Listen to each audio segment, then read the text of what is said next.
Hello बच्चों, let's read the question. The question says this question consists of two statements each, printed as statement 1 and statement 2. While answering this question, you are required to choose any one of the following responses. Statement first is Na positive and aluminium 3 positive are isoelectronic, but ionic radius of aluminium is less than that of sodium. So हम यहाँ बात करें sodium की and aluminium की. Sodium का electronic configuration या electrons होते हैं 11 एंड एल्यूमिनियम के होते हैं 13.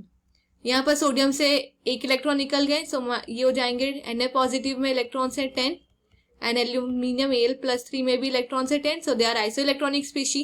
इनका इलेक्ट्रॉनिक कन्फिग्रेशन Na पॉजिटिव का है 1s2 2s2 2p6. Same is हमारा इलेक्ट्रॉनिक कन्फिग्रेशन है एल्यूमिनियम का 1s2 2s2 2p6.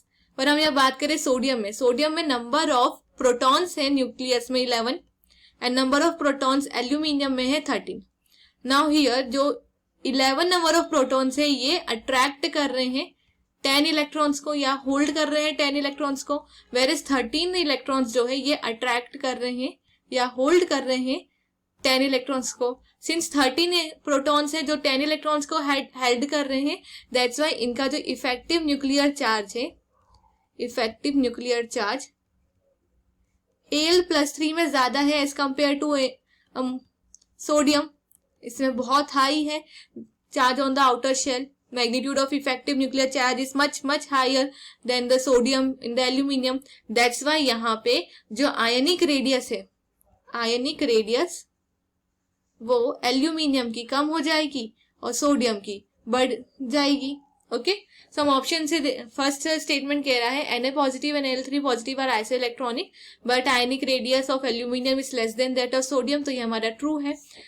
Statement second is the magnitude of effective nuclear charge on outer shell electrons in aluminium is greater than that in sodium. ये भी correct है क्योंकि effective nuclear charge aluminium में ज्यादा है, इसलिए वो ज्यादा अट्रैक्ट कर रहे हैं, ज्यादा पास में आ रहे हैं इलेक्ट्रॉन्स एंड हेंस वहां पे साइज उनका घट रहा है. So statement second is also correct and statement second जो है हमारा वो स्टेटमेंट फर्स्ट को एक्सप्लेन कर रहा है. So the final answer is option A if both the statements are true and statement 2 is the correct explanation of statement 1. Hope you understand it well. Best of luck.